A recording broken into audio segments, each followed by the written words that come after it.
Was she right about belly fat and cortisol and ketosis?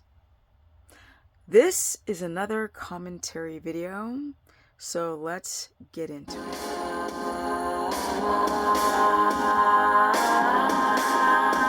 Welcome everyone to my crazy life. Now let's go because it's late and I have some things to say about the primal bod. Now this is a woman that I've seen. She's like 44 or 45 years of age, and she used to be fluffy, and then she got lean, and she's always showing her body. I'm not hating on her, but I digress. She just did a short, it's a 1 minute short, talking about ketosis and weight loss and visceral fat. And I thought I would make some comments because I think a little bit is missing in her whole explanation. So let's take a look. All right, guys, let's check out the primal bod. I've seen this woman several times on Instagram, and a lot of her stuff I resonate with, and just not all of it, but some of it. And she's going over visceral fat and how to get rid of it, or what's going on with the visceral fat. She's got a lot of videos on this subject.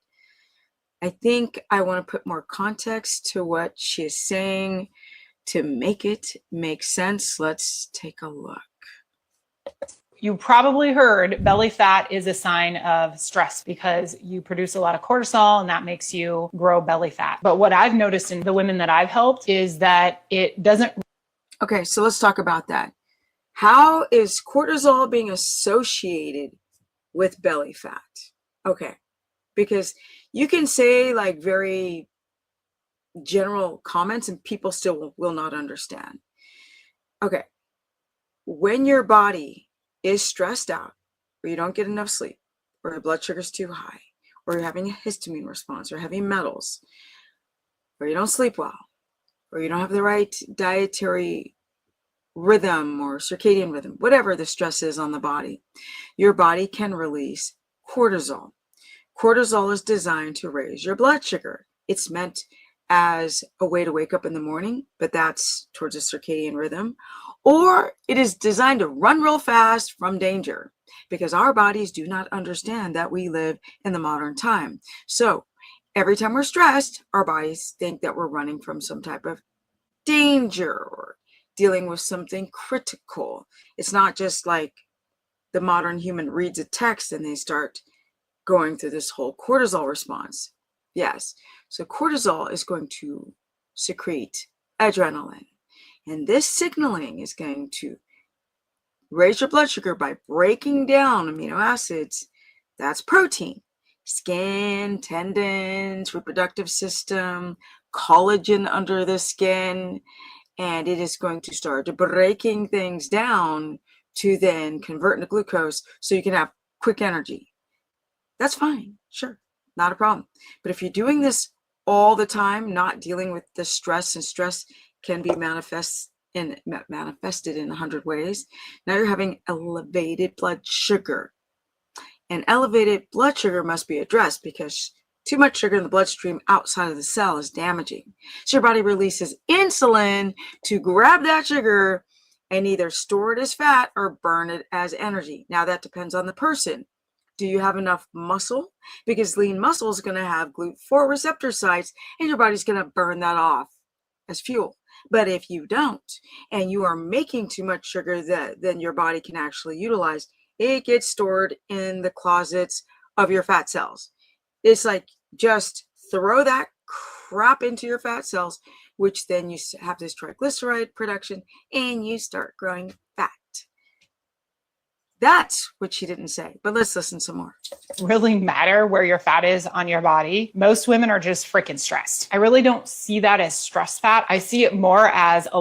Okay, it's not just stress, not just emotional stress, or I hate my job, or, it can be toxicity, taking medications, supplements, poor sleep, heavy metals, plastics, phthalates, exogenous hormones, fasting. That's all considered as stress, not sleeping deep enough. a lot of visceral fat. The women that have this midsection fat, it's because there's visceral fat on the inside pushing out, making their outer subcutaneous fat appear like it's more. So you've got. True, but it's not just the belly, because that would be an apple shape, like a man. Women get fat from collarbones down to their kneecaps. So it's not just belly fat. If you have belly fat, you probably also have fat and estrogen dominance, which, let's listen. Got the subcutaneous fat on the outside of the abdomen, and then you got the visceral fat on the inside, and you're just getting thicker and thicker. It's really simple. All you got to do is get into ketosis, start burning the fat, and you will see that that fat goes away. It goes away just as much as. No. You just don't get into ketosis and start burning fat. It is very difficult to get into ketosis. That's why people start eating too much protein on carnivore, because they had gallbladder issues. What if you have a gallbladder issue? So I'm just sort of filling in her gaps. It's not that she's wrong. She's just not filling in them gaps. Like all the letters of the alphabet, I cannot speak, matter when it comes to losing body fat. And you can't lose body fat if you ain't healthy. Like if your thyroid's jacked, you're not going to just get into ketosis and start burning visceral fat. Doesn't work like that. But you have to be in ketosis consistently, because you can make ketones, my people, and not use them. You can make ketones and use them for an hour in a day.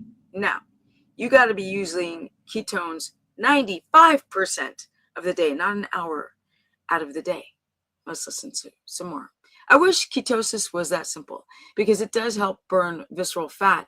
It's just getting in ketosis, which is not simple. The girls with fat on their ass and fat on their legs. It's all fat, and it will all leave your body as long as you're getting into ketosis. You probably heard belly fat is a sign. Okay, it's not all fat, and it's not just about getting to ketosis. Sometimes people have fluid. They have issues with fluid. When you have a histamine response, you're very puffy. It's not just fat that makes you look fat, but it is the biggest part of why you're fat. So, yeah, she's got some good points, but I think she's missing context. Now, mind you, this is just a 1 minute short, but I wanted to take what she was saying about ketosis, because I love the whole being ketotic. And I've got hundreds of videos going over this subject of how to get into ketosis, or the gallbladder, or having enough pancreatic lipase, or sleep, circadian, toxicity, parasites. All of these things might inhibit you from getting into ketosis, because if your blood sugar is running high, you can make ketones, you ain't going to use them, or you won't make the ketones. You see what I'm saying? You got to get your blood sugar balanced. So cortisol is a stress hormone. It's also the wake up hormone, and it has to be in the right rhythm and the right secretion, the right amounts, because too much cortisol is going to be breaking down more of tissue and proteins, amino acid, and spiking blood sugar, than building muscle, which helps you with GLUT4 receptor sites. I hope this helps. I really, really hope this clears up things. Comment below and tell me your thoughts if you still feel confused on what she's saying and me clarifying.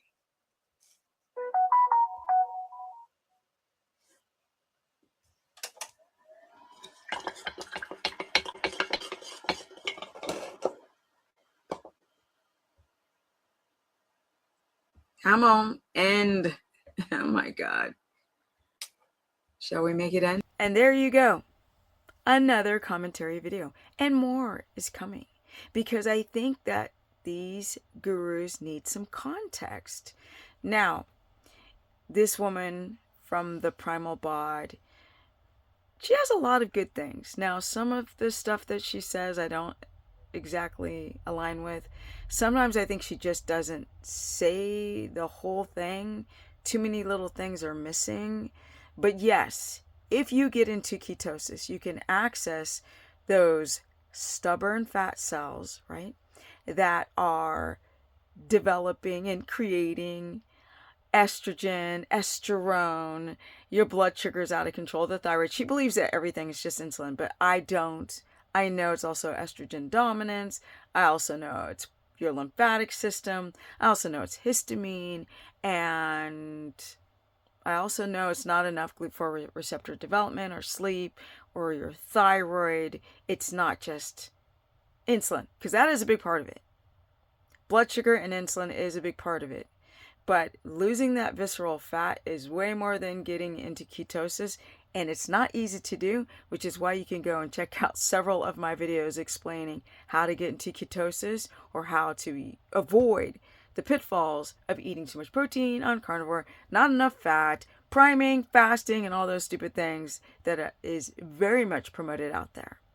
My Instagram is Stephanie Ketogenic. My Facebook fan page is Stephanie the Business Person. I'm going to change all these names just to my Stephanie Person because I cannot stand for different names because I'm not a millennial or a Gen Z. I'm freaking 58. What? I digress. You can also sign up for my course through stephanieperson.com or book a consultation if you feel like you guys are struggling. And I'm out because I got to edit this. I got to edit. They're going to finish building, not finish, almost finished building my last little structure on my land. It has been a journey. I have filmed it. You guys are going to check it out with the horses and moving to raw land in the state of Tennessee, coming from Hollywood. And I'm out. Energy.